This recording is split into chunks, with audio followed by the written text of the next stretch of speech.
Assalamualaikum dan salam sejahtera utama TVS. Malam ini anda bersama saya Luqman Muhammad Dan saya Akmal Saleh. Ini antara paparan malam ini.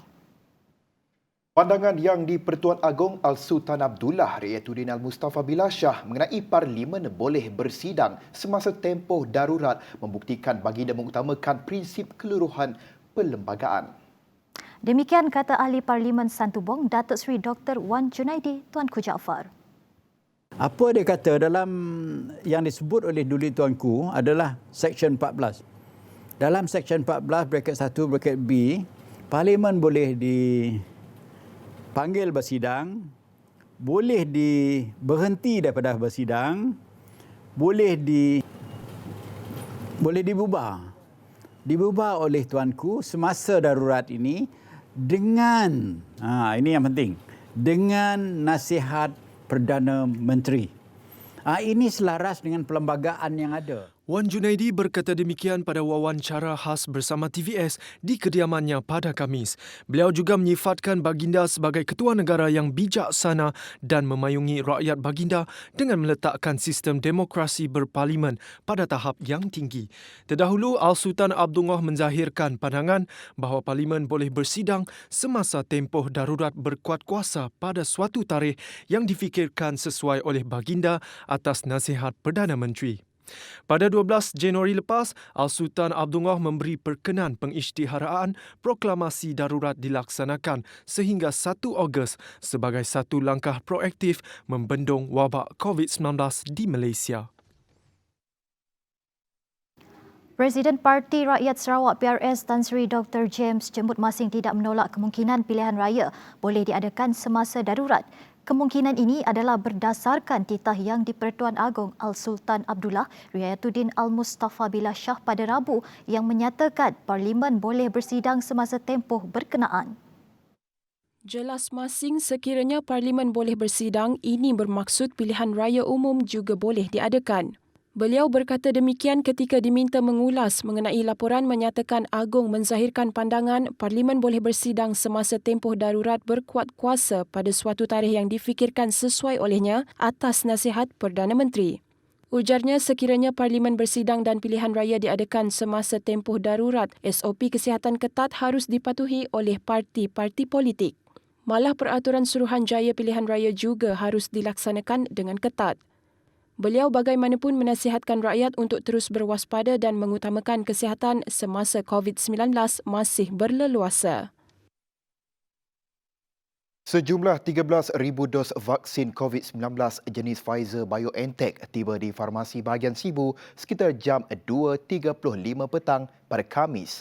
Dos vaksin tersebut dihantar menggunakan lori kargo Asia Link melalui jalan darat dari Kuching diiringi polis Diraja Malaysia PDRM.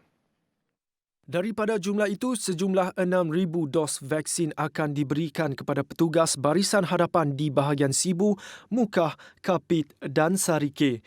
Menurut penyelaras Jawatankuasa Pengurusan Bencana Bahagian JPBB Sibu, Dr. Anwar Rapai, sejumlah 3,576 dos vaksin akan diberikan kepada petugas barisan hadapan di bahagian Sibu bermula Jumaat. Sementara itu, Pengerusi Majlis Perbandaran Sibu MPS Clarence Ting menyuruh masyarakat agar menerima suntikan vaksin COVID-19 kerana ia adalah satu-satunya penyelesaian dalam memerangi pandemik tersebut. Seramai 637,000 individu mendaftar sebagai penerima menerusi aplikasi MySejahtera sejak pendaftaran vaksin COVID-19 di bawah program imunisasi COVID-19 kebangsaan dibuka secara rasmi. Menurut Ketua Penolong Pengarah Kanan Bahagian Kawalan Penyakit Kementerian Kesihatan, Dr. Mahesh Apanan, aplikasi berkenaan dilihat sebagai medium paling berkesan untuk menyebarkan maklumat mengenai COVID-19. MySejahtera sekarang mempunyai hampir 21 juta pengguna unik. Dan mereka semua aktif? Mereka semua aktif. Kalau saya kata kenapa aktif, semua orang check in menggunakan MySejahtera sekarang. Kalau per day average berapa ramai? Per day sekarang kita dapat hampir 18 juta hingga 20 juta check in sehari. So itu menunjukkan banyak interaksi dan penggunaan MySejahtera di kalangan rakyat Malaysia. Buat masa sekarang, memang kita tidak mewajibkan penggunaan MySejahtera, tetapi kami menggalakkan rakyat Malaysia untuk menggunakannya. Kami masih lagi memegang kepada prinsip untuk kita memerkasakan rakyat kita untuk menggunakan MySejahtera. Mewajibkan sesuatu bukan selalunya strategi kami. Pendaftaran melalui aplikasi MySejahtera merupakan antara 5 kaedah pendaftaran secara dalam talian atau secara manual yang disediakan kerajaan untuk orang ramai mendapatkan suntikan vaksin COVID-19 dalam negara. Dalam pada itu, Dr. Mahesh turut memberi jaminan mengenai keselamatan data pengguna MySejahtera memandangkan aplikasi tersebut di bawah Akta Penting seperti Akta Perubatan 1971 dan Akta Pencegahan dan Pengawalan Penyakit Berjangkit 1988. Selain turut menjalankan hubungan strategik dengan Agensi Keselamatan Cyber Negara. Sementara itu, menerusi tinjauan kru TVS, rata-rata rakyat bersetuju mengenai kepentingan pengambilan vaksin berkenaan. Bagi mereka, pengambilan ini mungkin dapat mengembalikan kehidupan kepada keadaan seperti sebelum pandemik berlaku jika rakyat memberi kerjasama sepenuhnya. Bagi kami, vaksin masa tu amat diperlukan dan pengambilan vaksin boleh mengubah hidup kita dan kita akan boleh jadi seperti dahulu lagi. Okey, bagi kami lah, vaksin tu penting untuk rakyat Malaysia sebab sekan kita orang nak rasa terkurung,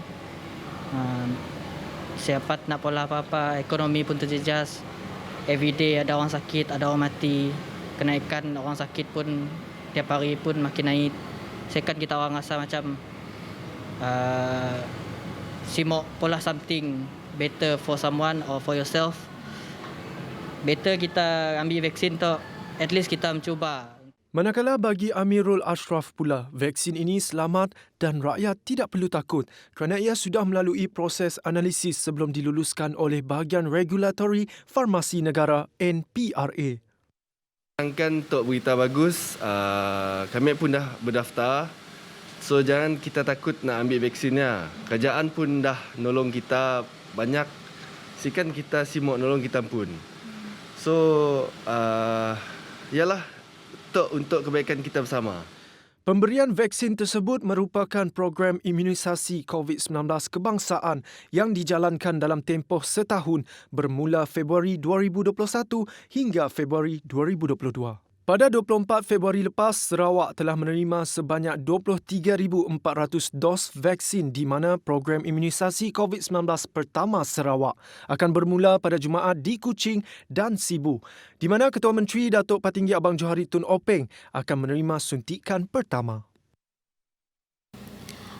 Bagi memastikan rakyat tidak terlepas untuk menerima vaksin COVID-19, Kerajaan Sarawak telah menyediakan pelbagai kaedah untuk mendaftar termasuk menerusi pejabat daerah. Bukan sahaja di Kuching, malah di seluruh Sarawak. Laporan Akmal Saleh bersama juru kamera Fikri Razak untuk TVS. Dalam perkembangan sama, Pengarah Jabatan Kesihatan Dr. Chin Zin Hing turut menasihatkan orang ramai untuk menghubungi Jabatan Kesihatan Negeri Sarawak sekiranya memerlukan maklumat lanjut mengenai program imunisasi COVID-19. Menurutnya, orang ramai juga boleh mendapatkan maklumat mengenai vaksin yang akan digunakan dalam program imunisasi. Katanya lagi, orang ramai boleh menghubungi talian seperti yang tertera. Beliau turut menasihati orang ramai agar tidak mudah terpengaruh dengan maklumat tidak sahih mengenai vaksin COVID-19.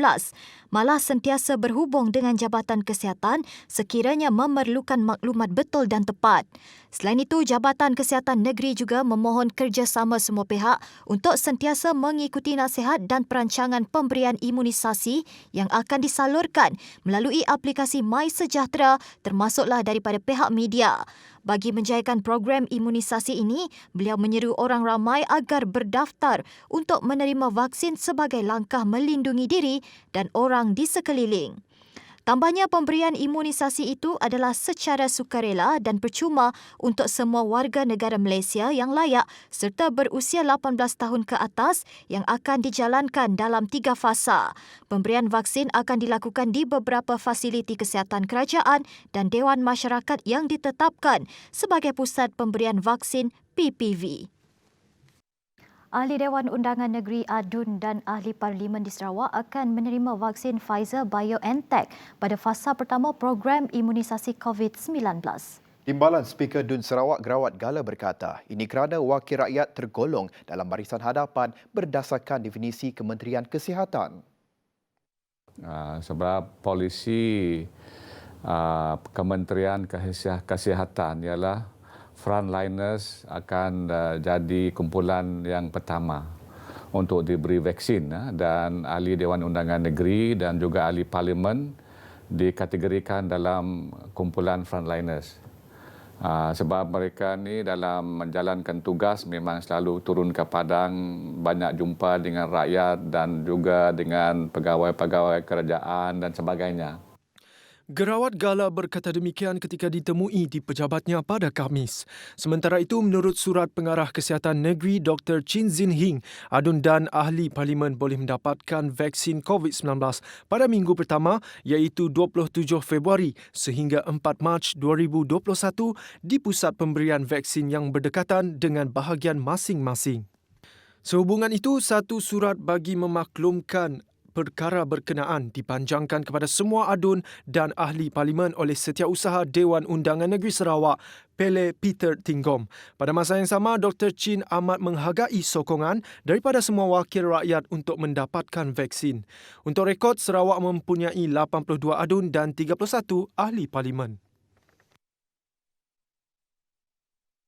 Seramai 13 anggota dari Persekutuan Persatuan Wartawan Sarawak FSJA akan menjadi yang terawal menyertai fasa pertama program vaksinasi yang akan bermula Jumaat ini sehingga 31 Mac. Ini berikutan FSJA memohon kepada Jawatan Kuasa Pengurusan Bencana Negeri JPBNS untuk mempertimbangkan wartawan sebagai sebahagian daripada barisan hadapan.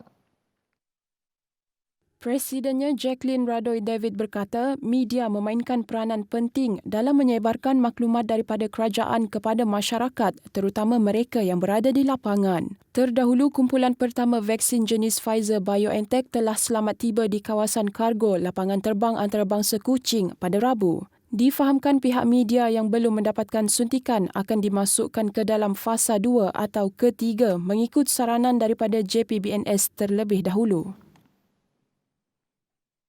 Penggunaan dua jarum berbeza ketika pemberian vaksin COVID-19 kepada Perdana Menteri Tan Sri Muhyiddin Yassin menjadi perbahasan dalam media sosial.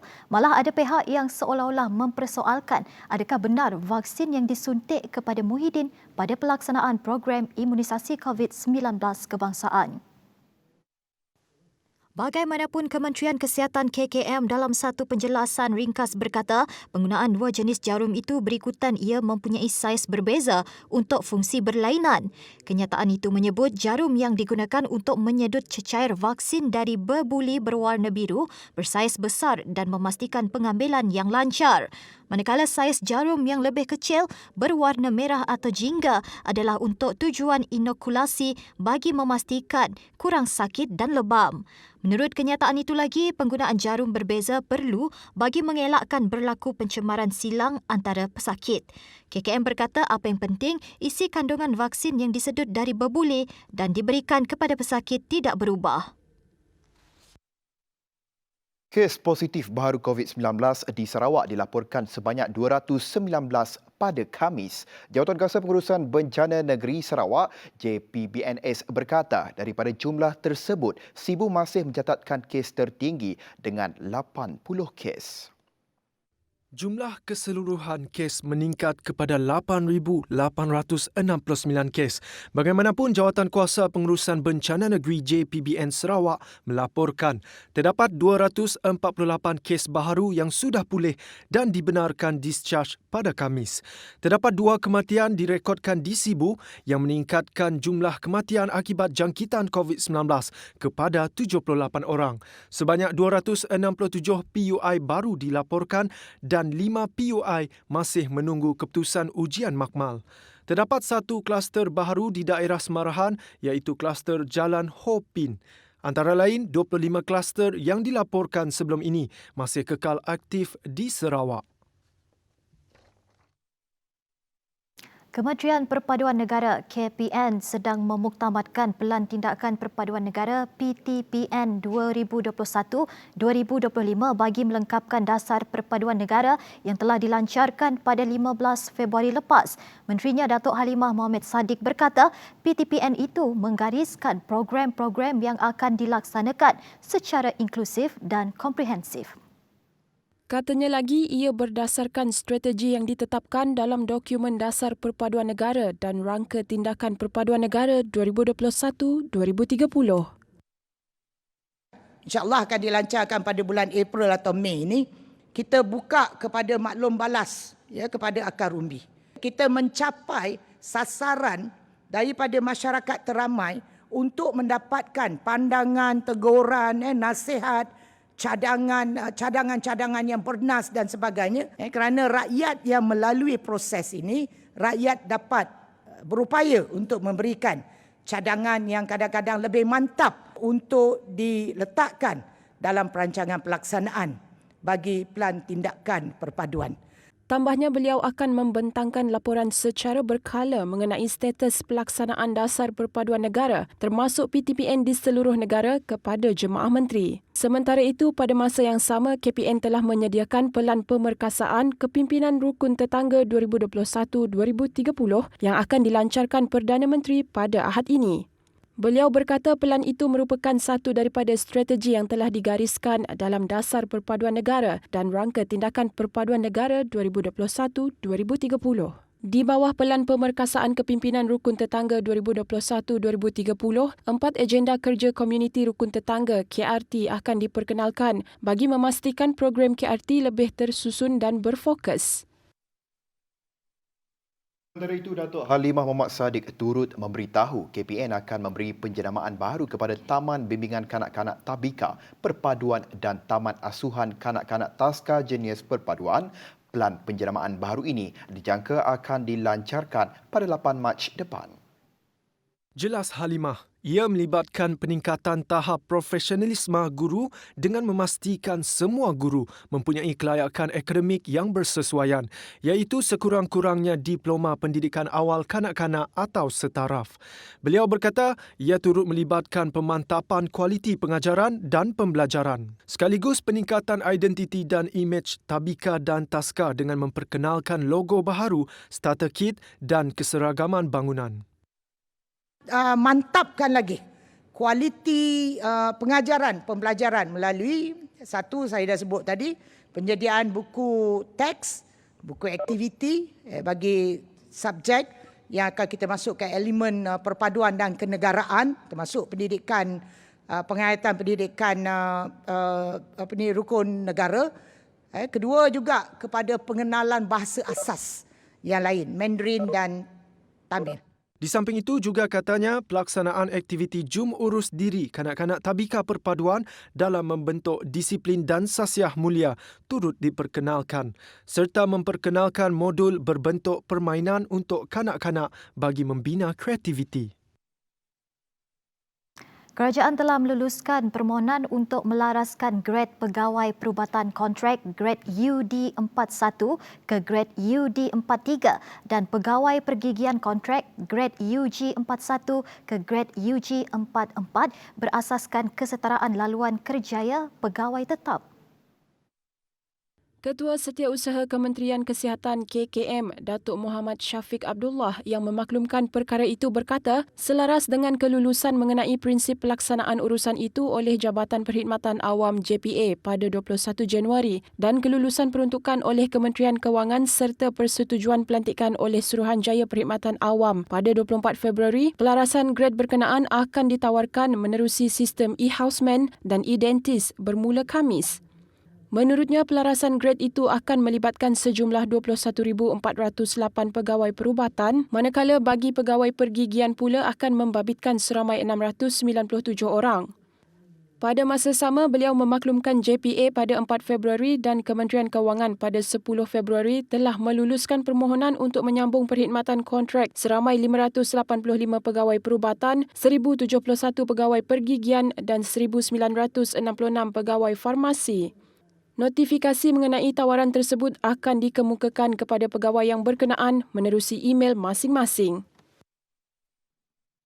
Ahli Dewan Undangan Negeri Adun N22 Kedup meminta masyarakat khasnya di Serian memberi kerjasama membenteras dadah dalam mencapai misi Sifar Dadah 2025 dari Akar Umbi. Adunnya Martin Ben menambah, kesungguhan kerajaan menangani isu dadah telah mengangkat isu penyalahgunaan dadah dan substan sebagai satu ancaman keselamatan dilakukan menerusi program anjuran agensi berkaitan. Memang ini gala penyalahgunaan dadah ni agak kita kena bendung. Ya, walaupun sedikit kenaikan, sedikit turunan, kita cuba sifarkan dari pihak kerajaan lah. Itu yang kita nak buat sebagai kerajaan. Dan dengan program-program, saya yakin dengan program-program yang telah dirancang dan akan dilaksana, kita harap bolehlah menyumbang kepada penurunan, kalau tidak kita nak sifarkan. Jelas Martin Ben, Serian merupakan salah satu lubuk pengedaran dadah seperti yang dimaklumkan oleh Jawatan Kuasa Sosial Ekonomi Malaysia Indonesia, SOSEK Malindo. Pada sidang media selepas merasmikan Majlis Sambutan Hari Anti Dadah Kebangsaan peringkat Negeri Sarawak yang ke-38 di Serian pada Khamis. Kita di Serian ini agak membimbangkan bila saya mendengar yang Serian adalah satu daripada pusat pengedaran ke negara jiran kita. Ini laporan dari SOSEK Malindo kalau tak silap saya lah, Jawatan Kuasa SOSEK Malindo.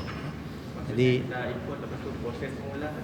kita tak tahu dari mana dadah ni, tapi ini adalah satu jalan untuk mereka menyeludup ke negara jiran kalau tak.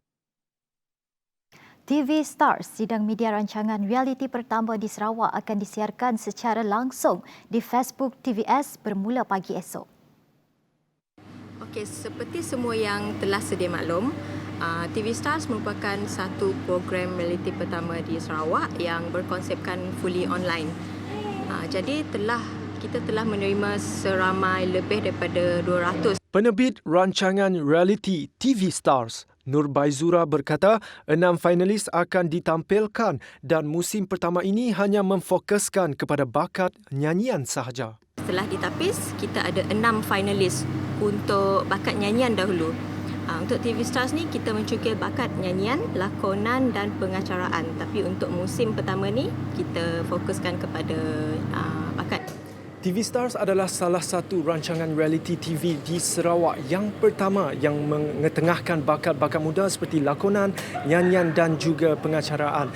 Nantikan pada esok hari sidang media TV Stars yang akan memperkenalkan barisan juri tetap, pengacara TV Stars dan juga artis terkemuka. Nantikan pada esok hari. Saya Ghazali Afindi dan juru kamera Awang Azmil melaporkan untuk TVS. Syarikat Penerbangan Nasional Malaysia Airlines merancang untuk memperkenalkan pas kesihatan perjalanan digital bagi membolehkan perjalanan udara yang selamat dalam tempoh pasca COVID-19. Dalam kenyataan pada Rabu, syarikat penerbangan itu menjelaskan kad kesihatan itu akan menyepadu dengan modul daripada pas perjalanan yang dilaksanakan Persatuan Pengangkutan Udara Antarabangsa IATA. Ini sekaligus membolehkan penumpang membuat pasport digital pada aplikasi mudah alih Malaysia Airlines. Jelas kenyataan itu lagi, penumpang boleh membuat janji temu secara mudah dengan pihak perubatan diperakui untuk melampirkan sijil vaksinasi COVID-19 mereka di telefon bimbit, menjadikan proses keperluan perjalanan lebih lancar. Pas kesihatan itu juga akan mengesahkan ujian COVID-19 atau keperluan vaksinasi dan kemudian berkongsi status OK to travel penumpang dengan pihak berkuasa yang berkaitan. Sementara itu, Ketua Pegawai Eksekutif Malaysia Aviation Group Izham Ismail berkata, kaedah itu akan memberi keyakinan kepada penumpang di samping menyediakan akses kepada proses perjalanan yang lancar untuk penumpang bersedia bagi perjalanan. Malaysia Airlines kini bekerjasama dengan pihak berkuasa berkaitan untuk melancarkan kad kesihatan dan akan berkongsi butiran lanjut dalam tempoh terdekat. Malaysia mencatatkan prestasi yang lebih baik berbanding negara-negara lain di rantau Asia Pasifik (APEC) berhubung aspek kesopanan dalam talian sepanjang tahun 2020. Prestasi tersebut dicapai hasil tinjauan yang melibatkan 500 rakyat Malaysia berkaitan 21 risiko dalam talian meliputi 4 kategori iaitu tingkah laku, seksual, reputasi dan peribadi atau gangguan. Tinjauan yang berkonsepkan lebih rendah, lebih baik tersebut mendapati Malaysia mencatatkan 63 mata Indeks Kesopanan Digital DCI pada 2020 berbanding 66 mata bagi APAC. Menurut Ketua Keselamatan Digital Serantau Asia Pasifik Microsoft, Liz Thomas, tinjau selidik mengenai kesopanan digital penting dalam usaha meningkatkan kesedaran dan menggalakkan interaksi positif dalam talian, terutamanya dalam masa sukar ini. Katanya, Hari Internet Lebih Selamat yang disambut awal Februari mengingatkan kita bahawa kerajaan, organisasi dan individu memainkan peranan masing-masing untuk menjadikan internet tempat yang lebih baik bagi semua sama ada untuk bekerja atau berhibur. Baik, Akmal, laporan itu tadi mengakhiri utama malam ini. Saya Luqman Muhammad. Dan saya Akmal Saleh. Salam hormat dan jumpa lagi.